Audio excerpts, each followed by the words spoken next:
And I guess we're live.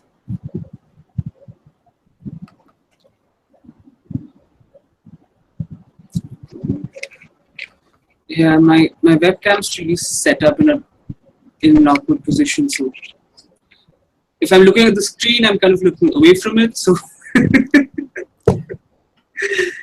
Well, good. When you're talking, the camera will flip and focus on you. That's how it should be, flipping back and forth. right, it is. Yeah. So Yeah. So all you have to remember is that when you're talking, you don't have to just look at the camera rather than me when you're talking, and I'll see you because you're looking directly at me. It's really weird, but don't worry about it. It feels funky, I know. yeah, I know. So the people on YouTube probably will remember me as a squint-eyed guy because I'm squinting most of the time. Anyway, so I guess I see we have one viewer. Can we check who's viewing, or does that not show up here? I'm not very sure. Absolutely. Because I've got my phone right here, and I'll turn it down. Are we live? Hi, guys. We are live. But I'm going to go to your YouTube channel, and then I can watch the chat boards. But that's how I do it. I bring it up on my phone, because if I bring it up on my computer, then you get a feedback. Right. Huh. Right. Let's see. What is the name of your channel? Oh wait, I know how to find it. Hang on. Haha. I think it was really exciting the day you subscribed to me. I was like pretty obnoxious that entire day. So. Okay, I see it. I see this, but yeah, because you can see everything. I can't see it. I can't find your. Oh dear. Oh, I know how. Hang on. Ha ha ha. I can beat this.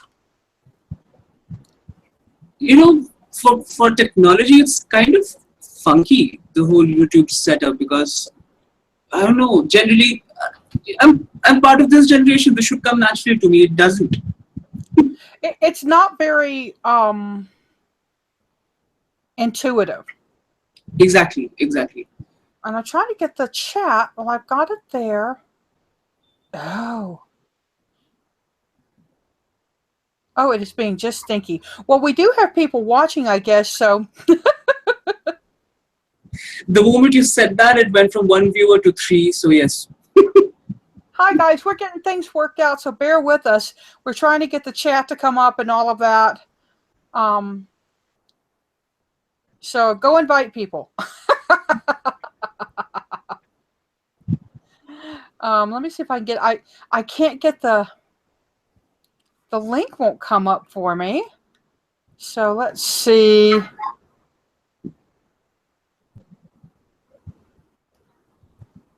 I can't even spell my own name. So how are you? What time is it where you are? It's just after 7 a.m. for me. So I woke up at 6:30. That's kind of earlier than I usually wake up, but yeah, it's good to have an early start, I think. Okay, I've got the chat up for us, and Nathan's in there, chaotic this and that. And y'all, I'll try to watch the channel, but you know how bad I am, so.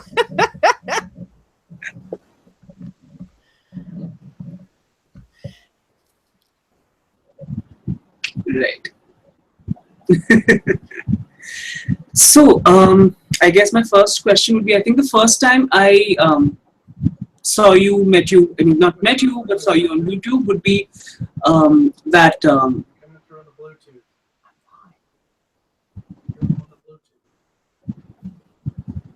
Oh, keep talking. I'm so sorry. I just found out that we are actually broadcasting on the Bluetooth in the other room, so now we're not. I'm telling my husband I'm live. He's like, I know. You're on the Bluetooth. Oh. Oops. So, go ahead. I'm sorry. So the first time you watched would be, do you remember that video you did with Ember? I think this was before the Witchy Women Wednesday thing. It was interview with a tarot reader. I think that's how she titled it. So, do you remember that one? I think that was like the first time that I met you, and the two of you are like lightning in a bottle. So, Yeah, I think I was actually at her home in that one. I think I was were we sitting at the same desk? Right, right, right, right. I Yeah, believe, there may have been alcohol involved. yes, there was. It was red water. I'm telling you, red water. So, yeah, so I guess that was the first time. So, going by what I seem to remember, I think you come from a pretty traditional lineage in Wicca, right? Because I I remember, do. okay, Yeah, I come from it's Celtic with a K. It's very much we're probably Alexandrian descended, which means we're Gardnerian because the Alexandrians came from the Gardnerians. So we're not an old lineage. I won't tell people, that I've got a lineage that goes back to the second century because I don't. It probably goes back to the 1920s, if that. So it's my version of Wicca. I tell people it's a new dress on old bones. absolutely, absolutely. And I think even though you might not be able to trace back a continuing lineage, but then a lot of the folk magic from that region is sort of it evolves, right? It evolves into different shapes, into different forms. You call it differently, but at the same time, you do have a continuing legacy, if that makes sense, because the energy doesn't really change as much. Uh, I mean, that's predicated on the fact that I think that different regions of the world have different kinds of energy in terms of their culture. So, that doesn't really change as much.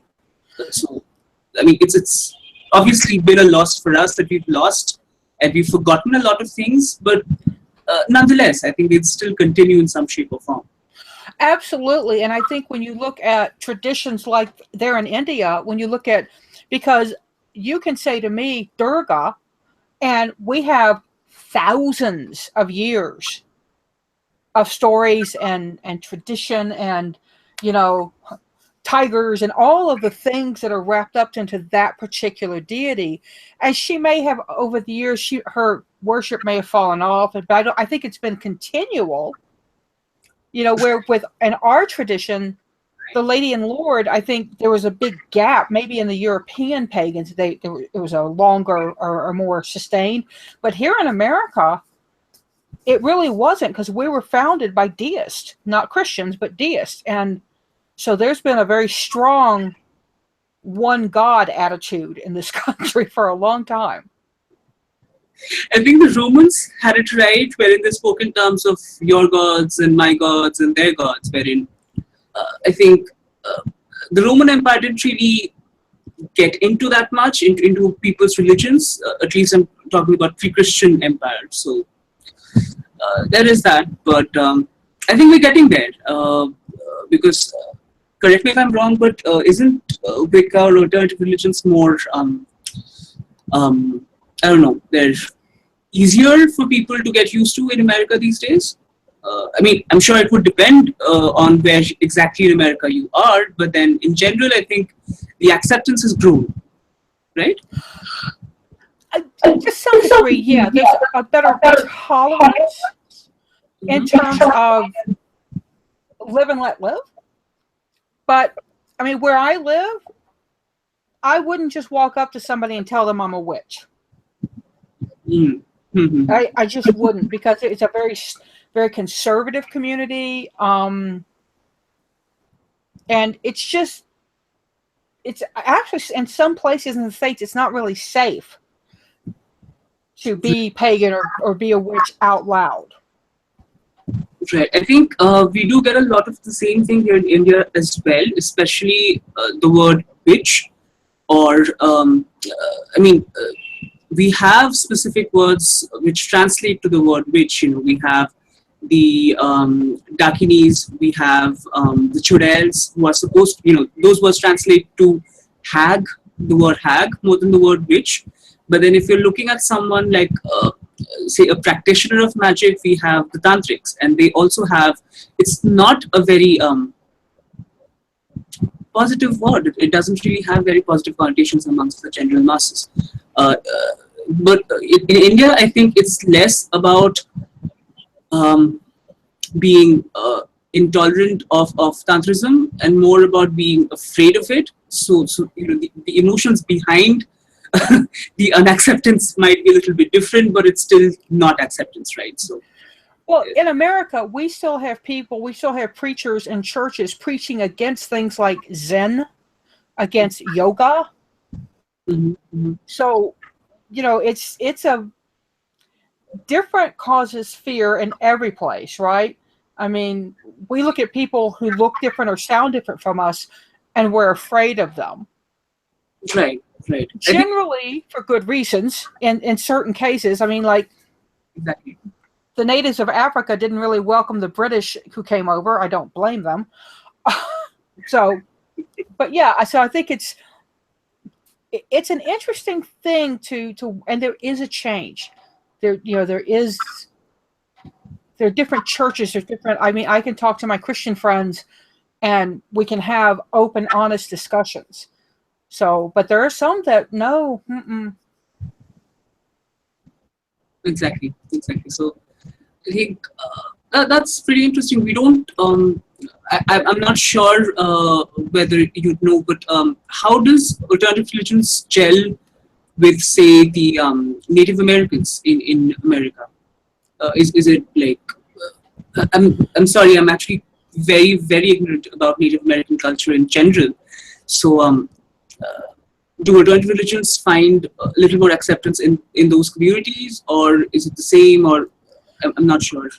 I don't really know. I know that there is I worked with a woman who was she called herself Red Road, Oh, and she went to Sunday church, but she also went to like peyote healing circles and medicine lodges. She did but her path was fairly parallel with the Christian faith, and I think it's a self preservation because Americans, the American government went in and just forcibly ripped children off the reservation and shoved them into English speaking schools. And they were punished for speaking their language, for anything. So they're kind of coming back into their own, but I don't know what their view is. So I really can't answer that. I've got friends who are Red Road, so I might ask them. I think that if I'm an earth-based pagan, which my faith is, we mhm. might find more common ground. Right. And also, I think a lot of the times, in case of religions which are more organized, and for better or for worse, Wicca or the European pagan practices that we have right now are not exactly organized, because we need to be active participants in it. It's not enough for us to call ourselves, say, for example, you would call yourself a Wiccan, but that's not just enough. It's not a label. You have to actively participate in that spirituality. But in case of organized religion, it's more of an inherited cultural identity. So it's not really the same. Um, it doesn't really come from the same place. So I think that could be part of it, because we have. If you've ever been to churches in southern India, you have a pretty fairly large Christian diaspora in southern India. But if you walk into a church there, you have the Mary figurines dressed in saris, and they're kind of indistinguishable from Hindu goddesses. So walking into a church there, the emotion or the energy behind it feels very similar to a Hindu temple, but technically they're completely different religions. That's probably because even if they are from a different religion, they're still sharing in the shared, the Indian cultural milieu. So that's probably why things sort of change. You know, uh, That's very interesting. I didn't know that. If yes, are you in southern India or are you in northern? I'm in Eastern India. The concept of South and North India is kind of weird like that, because to people, there's right in the center of India, you have like this mountain range. We call them the Vindhyas. So the people north of the Vindhyas consider anything south of it to be southern India, whereas people south of the Vindhyas will consider anything north of that to be northern India. Even though for northern Indians you have divisions, Western India, and you have the extreme north, you have the extreme northeast. So I that, have a good friend of mine she's here in America, but she's originally from I want to say Dajapur, something like, but she's from North India, I And see. she's hysterically funny because we went to an Indian restaurant in the town where we both lived, and we walked in and she went, "Oh, they're Southern Indian. I love their food." So, and apparently there's a real difference. There is, yes, absolutely. So yes, there is that, but of course, even Hinduism will change depending on which part of India you're in. So, for example, uh, my half of India, I'm in Eastern India right now. It's Calcutta. So here we are more Shaktiites, wherein we worship Durga and Kali and Shakti in a pretty big way. Western India tends to be more Vaishnav, which means that they're going to be worshipping Vishnu and his avatars a little bit more. Northern India, Kashmir isn't really Hindu anymore, but then ancestrally, Kashmir used to be more Shaivite, wherein you had pretty big cults of Shiv. So that does change, but then again, you might have people who subscribe to it's for example, one of my very good friends, he was from Calcutta, but then he was a pretty big devotee of Vishnu and Krishna. So that sort of changes. You do have that kind of latitude, so to speak, but by and large you have zones, I guess would be a good way to put it, wherein one deity might be a little bit more popular than others, and so on and so forth. Yeah. Now you used the word, I think, was it Dakini? Yes, yes, yes. Because I thought the way Dakini has been presented to me is I thought that was like minor gods and goddesses. Is that not what they are? It's kind of complicated because the Dakini was one of they're part of Kali's entourage. Especially, yes. So they are demigods, or they are, if I had to use the word demon, I'd probably use it in the Greek sense, wherein they're not humans, but they're not quite gods either in terms of the power scale. They're somewhere in between. So their Dakinis are sacred by virtue of being associated with Kali, but at the same time, the average person would not really want to meet one. That makes sense to me. Now, somebody told me, and I don't know if this is right, that, see, let me see, I say, Jai Hai Ma Kali, is that the correct? They said that was how you honored her. I'm not a devotee of Kali, but I right. It fascinates me.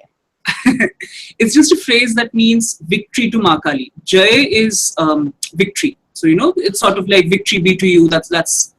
It's that kind of a phrase. It translates pretty literally to that. It's victory to Ma Kali. It's Jai Ma Durga is also something that you would hear. It means the same thing, victory to Durga, because these goddesses were often associated with warfare. Durga more than Kali, but then the first instance that we have, description that we have of Kali in modern day Hindu Shaktism is when I think it was with Raktabij, when Durga was facing off with the demon Raktabij. Raktabij is the demon who would, every drop of blood that fell to the earth produced another copy.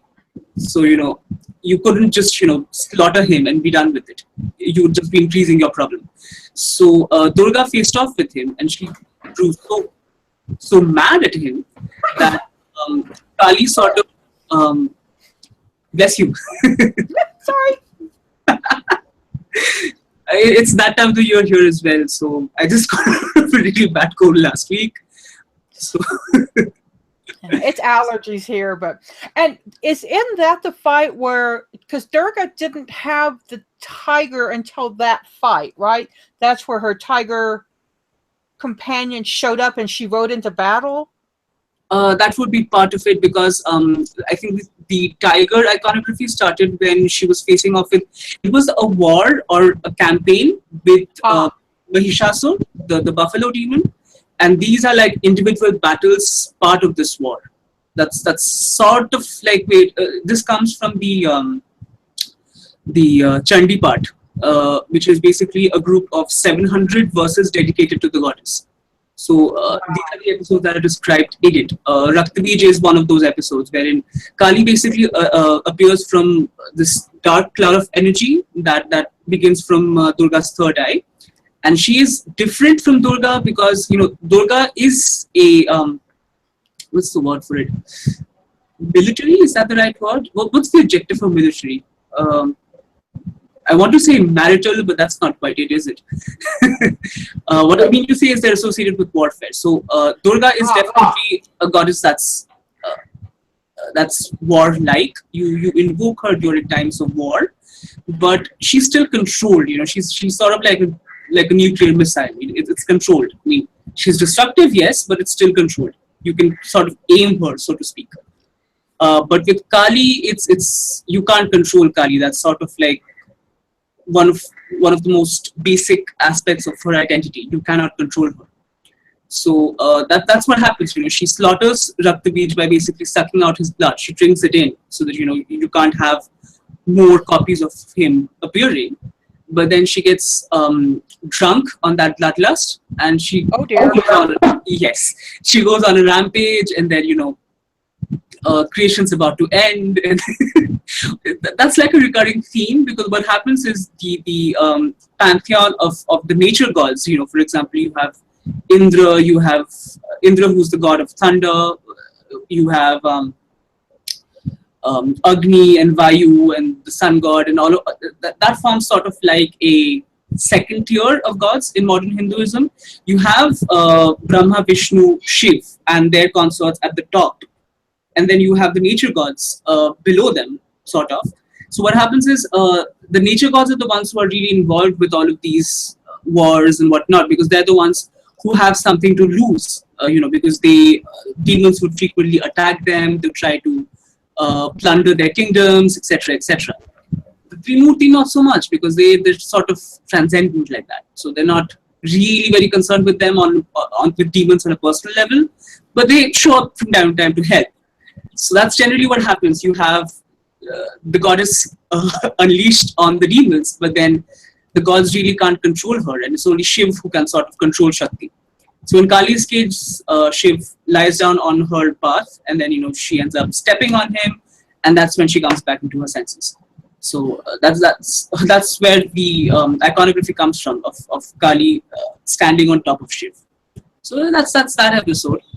But I am fascinated with mythologies across the world, and I tend to call them all mythologies.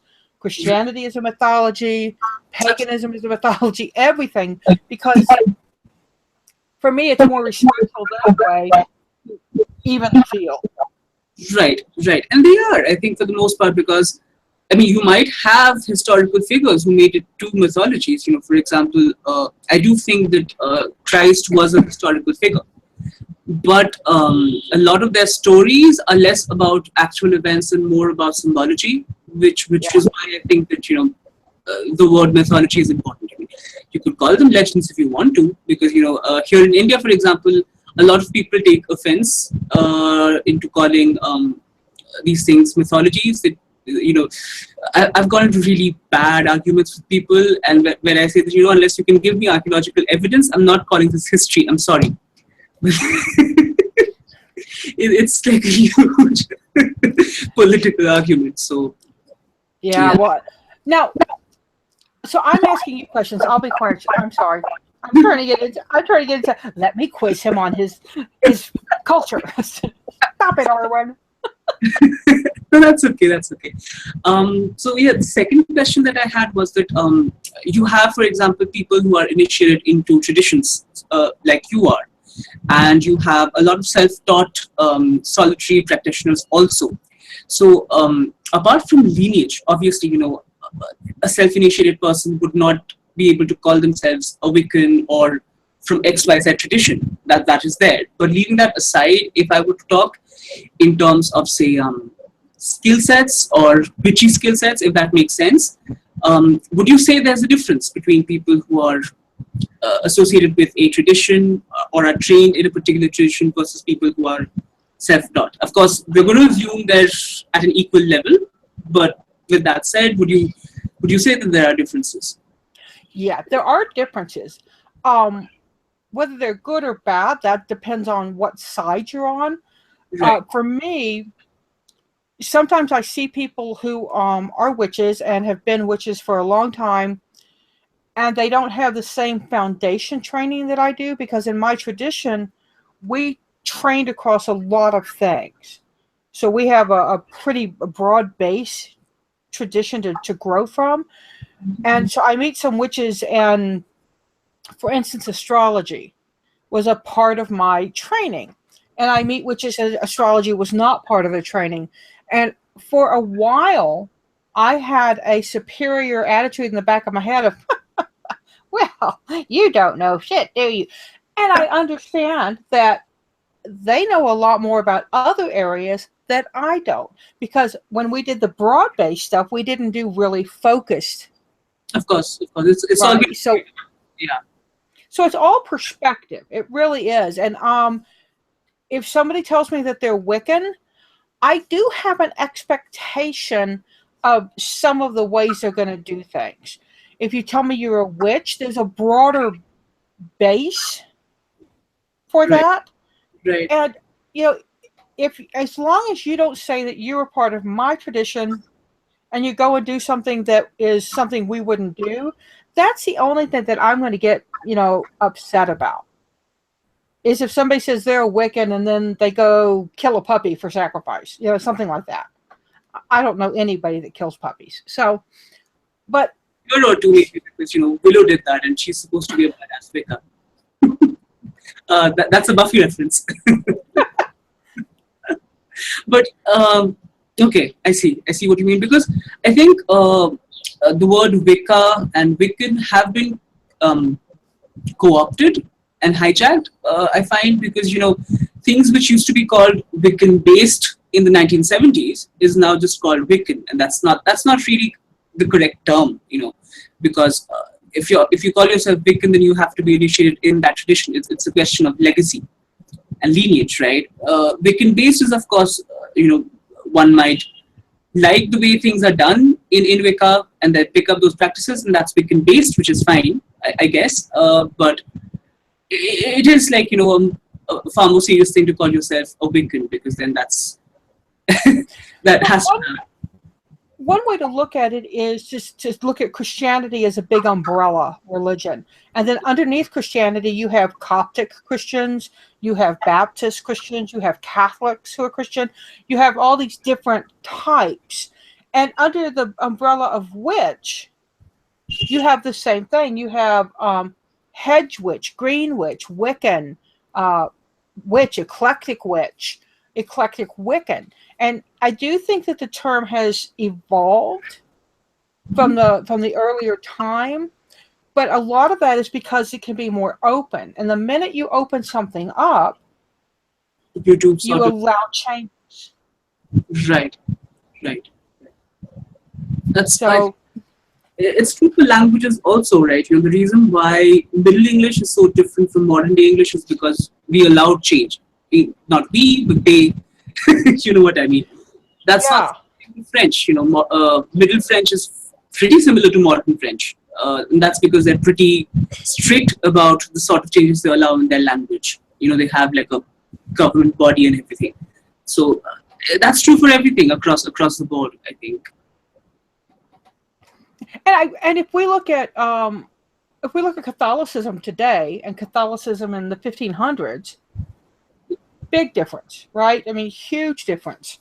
Right. So, yeah, the evolution, and I think we're seeing a faster turnover within the Wiccan evolution. Mm-hmm. And because Wicca and witchcraft attracts people who are somehow marginalized. At least that's how it feels to me in America.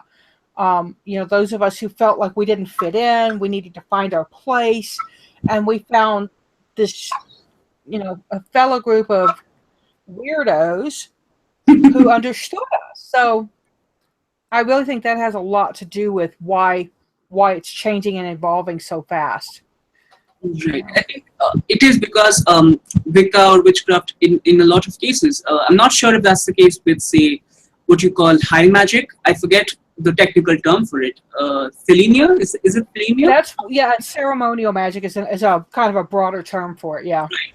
I mean, historically, that was a little bit different because you only had privileged urban men going into it. But then, if you look at witchcraft and if you look at folk magic, that's always been, the underlying theme is about reclaiming lost power. Whether it's power that's usurped by men, or its power usurped by the clergy.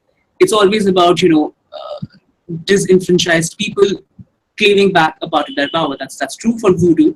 I'm sorry, that's true for hoodoo. Voodoo, of course, is the native religion, but it's true for hoodoo. It's also true for tantrism in general, because tantra in India started as a way to take back control from the Brahmanical elite. So I didn't know that. it is that historically that's how it started, and that's part of the reason why the tantric rituals will often go in. It's almost as though it seeks to do the opposite way. It seeks to go the opposite way from the way, say, a Brahmin would do things. I'm sorry, is this? That's I guess that's kind of true for the world over. Witchcraft in general stems from that sort of disenfranchisement. It is a way to take back personal power. So that is pretty interesting. Is that another question that I really did want to ask you is that when it comes to safety while practicing witchcraft, and I don't mean that in the physical sense. Of course, you should be careful around fire and inflammable things. That is, of course, a separate consideration entirely. I once famously almost burned my house down. Yeah. Yes, because I didn't know that camphor was really, really inflammable. Yeah. Yeah, so I sort of used the entire packet when I should have used just 2 crystals. So yeah, that was bad. Oh yeah. And stinky too. So anyway, so when it comes to, say, safety in whilst practicing witchcraft, what sort of advice would you have for, say, I wouldn't say the word beginners, because if you're self-taught, sometimes you can be at an intermediate level in certain things while lower than beginners in others, because you have that haphazard sort of thing happening, since it's all self-paced, right? As a self-taught person, I would like to study things that I like and not necessarily the ones that I should be concentrating on. So Yeah. what sort of advice would you give people about safety when it comes to the metaphysical side of witchcraft? That is a super question. I think that for me, the concept of safety, we could jokingly say, don't summon anything larger than your head.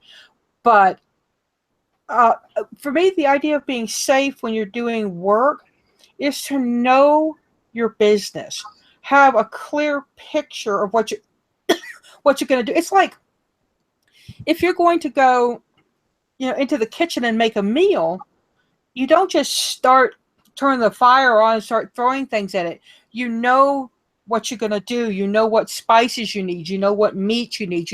You have all this process in your head. Yeah, and so for me, that's a safety issue, because people get in and,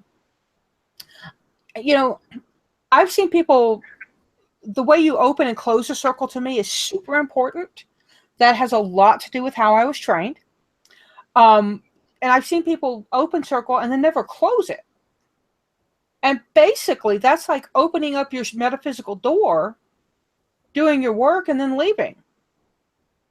You don't know, who, what is coming in or going out. So you want to make sure you've got your boundaries set up, and then you take them down properly. That to me is a safety issue. I think that's what you're asking.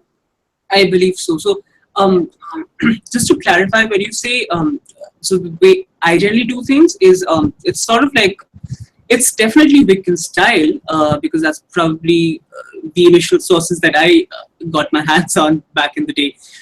So I start by calling the quarters and then setting up the circle with, I conjure the circle of power. That's sort of a saying, right? And then you do whatever ritual that you have to do, and then it ends by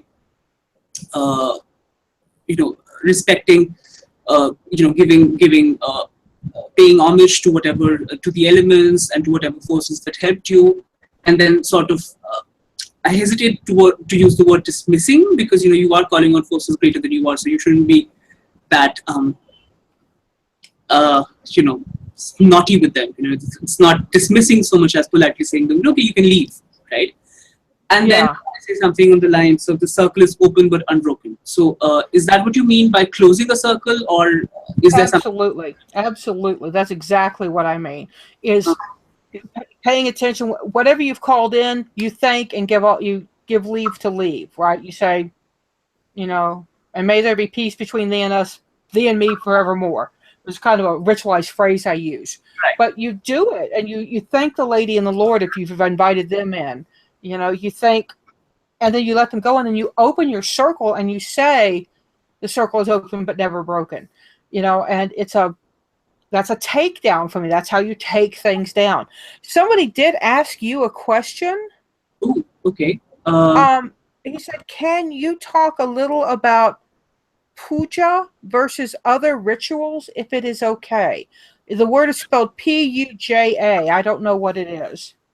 It's ritual Hindu worship. It's sort of like a devotional. So puja is okay. Historically, if you look at the earlier Vedic texts, if you have the Rig Veda, if you look at that, Hindu worship was generally done in form of fire sacrifices. We call them the yagya, which is when you'd have, like, say, a fire pit set up, and you generally, traditionally, it's supposed to be sandalwood, and then when you've got the fire nice and going, it has to reach a certain height. That's kind of interesting. We still do that in some of the major pujas, sort of like festivals of Durga or Kali, wherein the worship has to be done in a pretty prescriptive way. You literally measure the flame. It has to be a particular height before you can start doing everything else. So, wow. Yeah, that is quite interesting. I once stayed up till 1 a.m. because, the festival of Kali, the rituals generally start post midnight, usually. So that's always interesting. I take leave from work and then I'm there sitting there watching the whole process. That was quite interesting. But anyway, so once the flame reaches a certain height, you start with putting in. You have clarified butter put into the flames. You have flowers and incense and grains. So you basically use the fire to sort of transport your offerings to the gods. And of course, that's accompanied by the mantras. You have traditional incantations, mantra. That's how I translate the word mantra. So you have the accompanying incantations being done and all of that. So that is the more, shall we say, ancient Hindu way of worshipping. And that's kind of interesting because I believe the Zoroastrians also do it the same way, because that's probably a conversation for another time. Do not get me started on that. So there'll be another video for you. So you have that. You have the yagya. But then towards the medieval period, I believe, but don't quote me on that, you have, I think it's around the time when you have Buddhism and Jainism starting in India. Again, Buddhism and Jainism started as movements which rejected the Brahmanical way of doing things, because that was denounced as being too cold and being too ritualized, which is, I believe, the same sort of charge that was leveled against Catholicism when Protestantism started. It was too ritualized. When you're too worried about following the formula and not really worried about honoring the deities in question, that's how it started. That's how those movements started. And then I think there was a conscious movement from the, I guess, from the Brahmins, because they were losing followers and they were losing their income, right? Because that's how Brahmins made their income. So they sort of made a conscious decision to not be that ritualized and to have to focus on things like, say, devotion, which is bhakti, or love, and that's where the modern day puja comes from. And it's interesting because just like fire was central to the yagya, water is central to the puja. You always offer water to the deity. You offer water, you offer sweetmeats. There's incense, and sometimes there's candles or diyas, which are like earthen lamps also. But then water is like a pretty important aspect. So puja is basically, that's what I call it. Puja would be like the daily devotional that any practicing Hindu would do. It depends on how elaborate it is, because my older relatives, my older aunts, or my grandmother would have like hour-long pujas. It would be like pretty elaborate. But you have like these days you don't really have the time for it. So even if you are a devout Hindu, you would generally wrap things up within 15 minutes. It all depends, right? So there's that. But of course, the word you don't really use the word yagya that much anymore. So even rituals which are older than the puja, say for example the rites that you use to worship Durga or Kali, even then you have we use the word puja for that too these days. It's sort of evolved and become like this synonym for any sort of Hindu worship. That's Mm-hmm. the way it's evolved. But it started out as being something that you do on a personal level, and you don't have to invite in a Brahmin and do it on your behalf. It was again based out of a way to sort of personalize Hindu practice instead of leaving it to clergy, so to speak. It was a way to cut out the middleman. It's interesting because you talk about it being a way they made their money, and that's what happened in the Catholic Church. Was that your tithe became, they weren't looking at their flock as people. They were looking at their flock as 10% of what you can make. Well, I'm going to talk more to you because you make more tithe than that person. And that's why Calvin and the Lutheran movement came about, and then the Methodists, I came off the Lutherans. But I studied world religion at one point because it fascinates me how much we have in common. Yes, absolutely. I think the reason behind why we do certain things is sort of that they're common, right? That they're pretty common across cultures. So we might have done these things at different times, or we might have had those motivations at different times in our history, but then the motivations themselves are pretty common. It is that, yes. I mean, it seems to always go back to money and money to power, or back to power and then power to money. Because to have power, you got the money was the big thing, and it still is. I mean, we're still pointing fingers and poking others because of money. So, absolutely. So, yeah, there is that. I hope that was helpful for whoever was asking. Yeah, it was Nathan. It was chaotic this and that. Yeah. Yeah. So I hope that was helpful for you, Nathan. There seems to be a lag in the chat, so he'll probably tell us in a minute. But I found it super helpful. I've never heard the term, so I'm really glad he asked. Because I'm kind of a surface, scoot over the surface. And it's fascinating to me to think, because honestly, when I think of the Hindi people and the Hindu religion, right? It's people of the Hindi and the religion is Hindu. Is that correct? Hindi is just a language, so you would have the Hindi-speaking people. But then Hindu is a socio-cultural, political thing. So you can use the word Hindu to refer to the Hindu Indians as well if you want to. That's fine. That's fine. Hindi is just a language.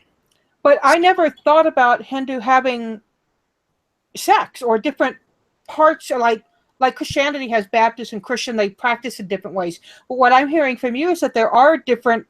Oh yes. Absolutely. A temple in the eastern side would be different from a temple in the far north, and there'd be different. Is it big differences or little tiny minor differences? They're different in the sense that the deities would be different, right? So that in itself would give you differences in terms of the actual rites that are being conducted. Also, there are pretty major differences because the Western Vaishnav side tends to be quite vegan about the way they do things. The cow, when we talk about cows being sacred to Hindus, and it is, but then animals in general, or the concept of being vegan or not into animal sacrifice, that is more prevalent in Western India, amongst the Vaishnav sects, amongst the people who worship Vishnu and his various avatars. You have Krishna, you have, some people even say that Buddha was one of Vishnu's avatars. The Buddhists will, of course, it's offensive to Buddhists, so I do not um, subscribe to that view, because I think that's just a clever way to co-opt another religion and call it your own and maybe make money off it. So I don't do that. But Yeah. Vishnu is more popular. In Eastern India, where you have a pretty widespread cult of Kali and Durga, you have animal sacrifices, because the traditional way to worship Kali, animal sacrifice is part of it. You worship the goat. You worship by sacrificing a goat and offering the blood to her, and then you cook that meat, and that's offered as the prasad. You offer it to the goddess first, and then you offer it to the rest of the devotees. So that in itself is like a pretty big, huge difference, for someone who's never really seen an animal being slaughtered, to sort of have that kind of violence in the context of religion is pretty upsetting. It is very upsetting. I mean, it's upsetting even for me, and I'm practically carnivorous, but it's still upsetting for me. So I could, because it would be upsetting to me, because I'm immediately thinking, oh, the poor goat, but then I have to like step back and think, my problem is those people that would kill an animal and then not eat, use the hide, not do anything with it. Like, that's like, to me, is so incredibly wasteful. Right. So it is different. The energy is kind of different, at least for me, because I don't know how correct that would be, because this is something, when we talk about energy and how we perceive them, it's pretty subjective, right? So for me, the Vaishnav energy comes across as being a little bit more civilized or more refined, so to speak, whereas Shaivite or Shaktiite energies are more primal in certain ways. And that attracts me personally, but I can understand how that might not be everyone's cup of tea, because for a lot of people, religion is a way to stop being primal and raw and become more refined versions of ourselves. The Nine of Pentacles, I believe it is, yes, the card with the woman who's sitting and she's like very refined and all that. The very successful woman, yeah. Yes, for a lot of people, religion is about that, about turning yourself into that, wherein we don't give in to our baser desires. Whereas for other people, religion is about going back to those roots. So, Interesting. those inclinations do differ. So it is that. I think it's interesting about animal sacrifices, because we have a temple complex in Assam, that is northeastern India, called Kamakhya. Kamakhya is, if you're familiar with the Sati myth cycle, wherein Sati was one of the incarnations of Shakti before Parvati, and she married Shiv. But again, when we talk about conflict, Sati was born to a staunch Vaishnav father who did not like Shiv at all, because he called Shiv a dirty, half-naked madman. Because for him, as an urban dwelling person, her father was an emperor, right? And for him, with all the trappings of civilization, of human civilization, to have someone who squatted amongst the funeral pyres and ate with ghosts and goblins, it was pretty upsetting for him, that whole thing. And obviously that was not something he wanted his daughter to get married into, right? So it was like she faced a lot of opposition from her family while she got married, but she did it anyway, because for her, as an incarnation of Shakti, it was unthinkable that she'd marry anyone else. Right. So she marries Shiv, and they live happily for a time. But then there's this point wherein Daksh has this huge feast, sort of a thing, and that sort of reminds me of that poem from the Poetic Edda, Loki's Quarrel. If you remember, it's a place where it's a feast the gods were having, but Loki was not invited. In this case, do you remember that one? Yes. So in this case, it's Daksh was having a huge feast, and he's invited the entire pantheon. Everyone's there. even the minor demigods are there, but Shiv and his daughter Sati were not invited. And Sati gets to hear of it and she wants to come back home. And Shiv's like, if you didn't have an invitation, then you shouldn't go. And Sati's like, don't be ridiculous. That's my father. That's my house. And you shouldn't. She had a tiff with him about that. You don't have the right to tell me not to go to my own father's place. And she goes anyway. And she gets into this huge argument with her father about Shiv. And he starts insulting, her father starts insulting Shiv. She starts insulting him back, and it's like a huge cycle, and that ends by Sati jumping into the yagya fire. You had a yagya going on, and she jumped into that fire and burned herself. She immolated herself, and in that aspect, the goddess Shakti is also called Daksh Yagya Vinashini, which means she who destroyed or she who defiled the yagya of Daksh. It's basically a metaphor for the goddess being the one who sort of puts an end to, what's the right word for it? An end to false pride or rituals which sort of, are based out of false pride. That's one of the aspects of the goddess. But anyway, Sati, as a human, she died, right? Even though her immortal soul, which was Shakti, lived on, but that physical incarnation died. And Shiv was inconsolable. And he took her charred corpse onto his shoulder and he started the Tandav. And obviously, everyone appealed to Vishnu to save the day, because what do you do when the creation ends prematurely? So Vishnu said that the reason why Shiv is inconsolable is because he can still feel Sati's body. He's still connected to that physical representation. So he takes his discus, the chakra, and cuts off the body into several parts. There's supposed to be 51 parts traditionally, but that number sort of differs depending on sources. And the pieces fall to the ground all over the world, right? And wherever a piece fell, you have an important center of goddess worship in India. So we call them the Shakti Peeth, which means Shakti centers, sort of a thing. It's basically a seat of goddess energy. Wow. Yes, and depending on which body part fell into it, that's sort of that. It works like a metaphor for what is the underlying energy of that temple. So the Kamakhya temple that I was talking about in Assam is where her genitalia fell. And that is why Kamakhya is an important center for manifestation. That's where people go to pray for things or get certain rituals done. You have a baby's naming ceremony, you have the sacred thread ceremonies, you have the last rites. It's all done in that complex. So it's kind of, if you go there now, it's sort of interesting because you might have sort of like a wedding ceremony being done right beside the funeral rites, and then right beside that you might have someone getting their child named, formally named in a religious way. So it's pretty, all sorts of different things are going on at the same time, and it's kind of distracting actually, because I went there back in 2010, I think. And another place entirely, you might have people sacrificing a goat, and it's all right there. It is quite upsetting sometimes. You never really know what to expect.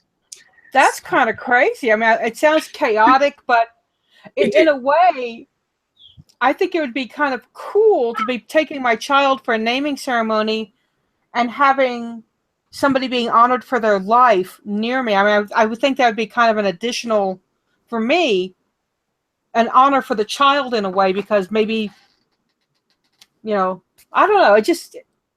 That just seems kind of cool. I've got Scorpio in my moon sign, and Scorpios are all about death in weird ways. So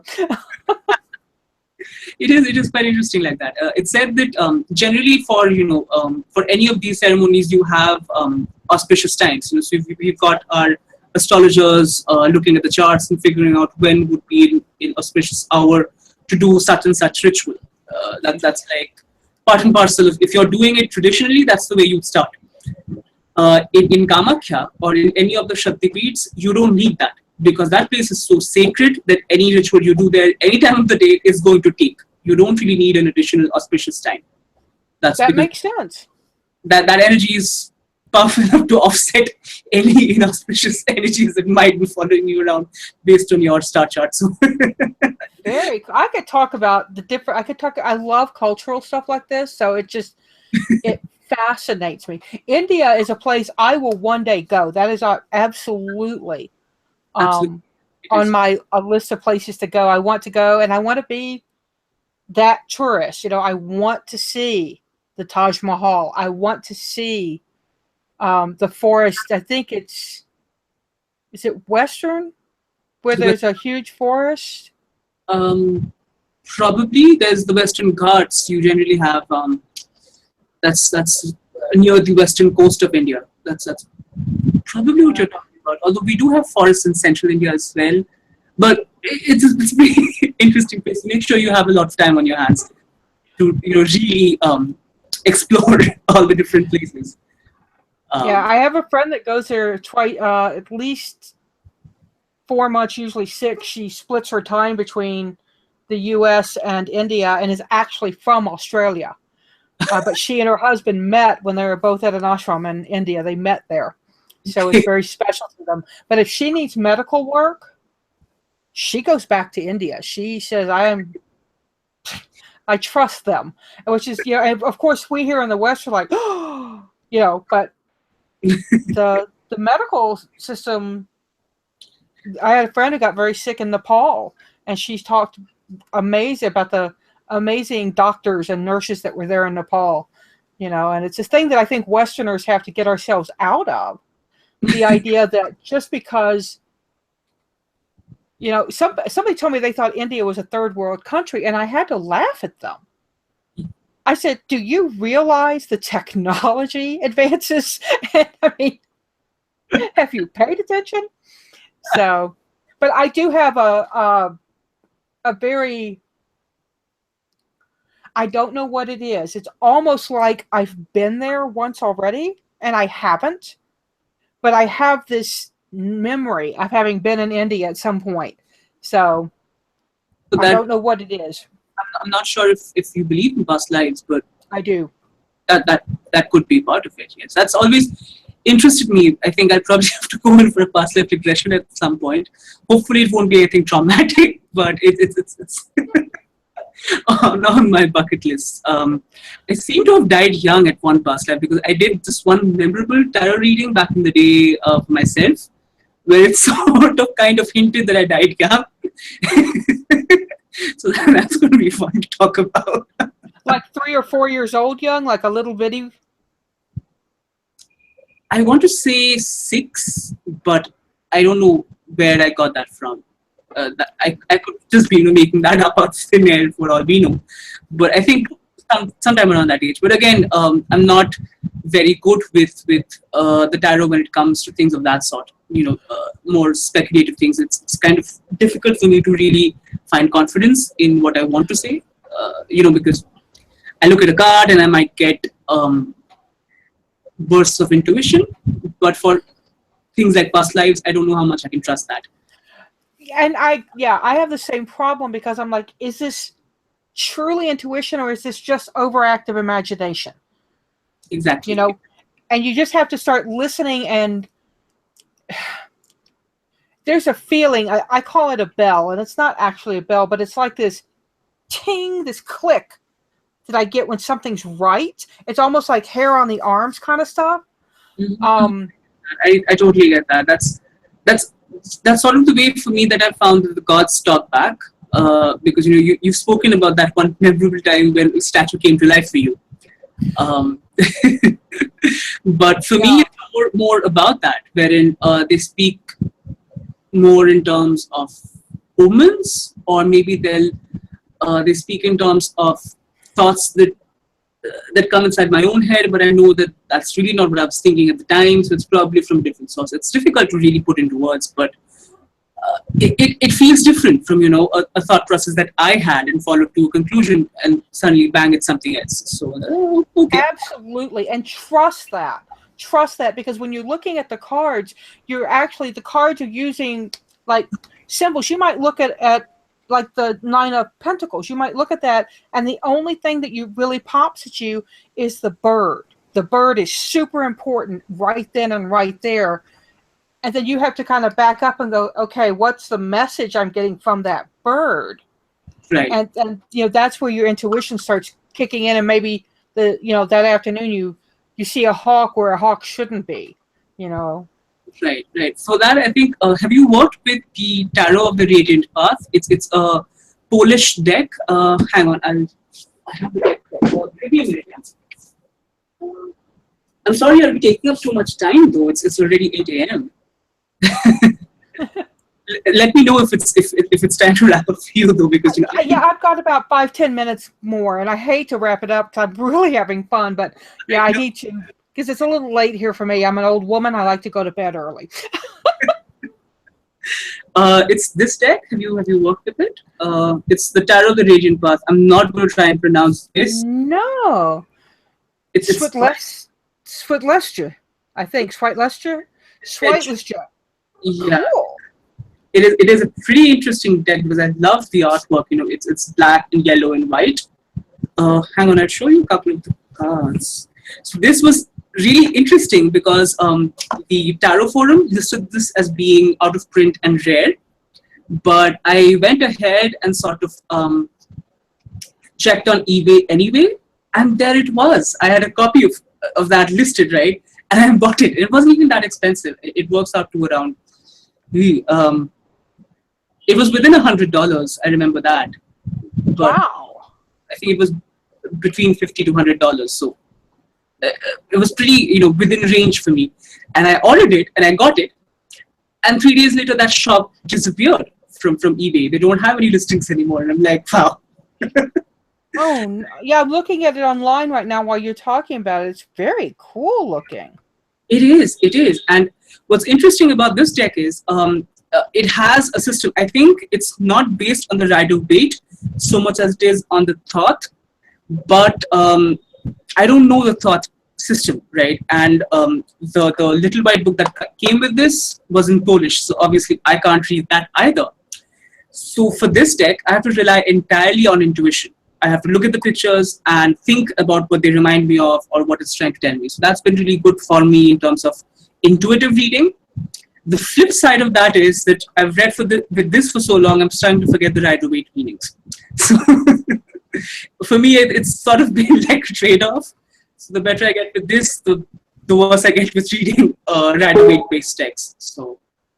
Oh, sorry, I didn't know it was going to be better. I sent you a link. I just found a link there. It's a Barbara Marizena. Is that the name of the? Let me see. Let's see. Droga. I don't think this one's it though. It's wow, this is pretty beautiful. I'm not sure if this is the artwork. This is the exact same reg. It was Swastislej Droga or something. It translates to, it was Drogi. It translates to Tarot of the Radiant Path in English. Let's see. I'll try and link you. Yeah, send me, if you find more information on it, send it to me because I'd love to look at it more. It looks really cool.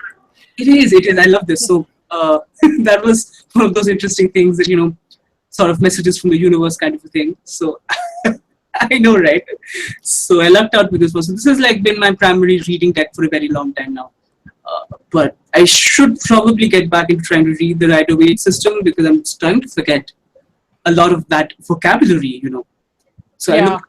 I used to be able to look at a card and know what the meanings were. Now, not so much. I have to look it up or really try and remember. So you gain some, you lose some.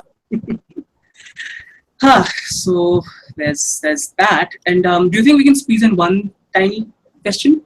Another question, I promise that it's going to be the last one. Sure. Right. So I think in one of the chats you did recently, you were, I forget who it was. You were talking about negative entities or being attacked by one or psychic attack. And I'm not talking about people attacking you with magic. but more about entities that are being attached to you and all that. So going through online sources or say books, they run the entire gamut from being, oh, it's okay, just positive thinking will take care of it, to, you have to be really careful because if something gets attached to you, that's pretty much the end of it all. So, it's like an entire gamut. And with these things, you really don't know, because witchcraft in general is so subjective, right? So what is your take on this? What would your advice be? Have you ever come across an entity that you just could not really defeat or vanquish? Perhaps would be a too dramatic word, but you know what I mean, solving a problem of that sort. I have not. I've come up against some stuff when I go into clean houses out psychically that have been kind of major on just the icky scale. But there are people, and I want to say this in a kind way, there are people who like drama, and I do believe that there are entities that also like drama, and so these people tend to attract that kind of thing. And the reason they can't get rid of them is that they don't really want to. I don't know if you've ever been around somebody who had an illness that lasted longer than it was supposed to because they were getting a lot of attention for it. Right. So I do believe that there's negative out there. I do believe that there are that which we don't want to associate with, right? Like demons. Whether they're good or bad or just in between, we don't have the wherewithal to deal with them. It would be like me walking into a forest and walking up to a bear and trying to tell the bear what to do. This is not going to end well for me. Probably the bear's going to have a stomach ache, but it's just not going to end well for me. And so I think that some people live their lives walking in a dark forest and trying to tackle bears. There is that, because I had a roommate who was a pretty devout Hindu, and he was from Eastern India, so he was pretty. When I say him, I also mean his family. They were pretty cognizant of tantric practices, and tantra goes into using earthbound spirits in a very big way. We have the term called hungry ghosts, and when I say hungry, I just mean hunger for different desires that were left unfulfilled, right? So especially you have people for whom the last rites weren't conducted for whatever reason. Maybe there was no one around to do it for them. Maybe you didn't know their names and whatnot.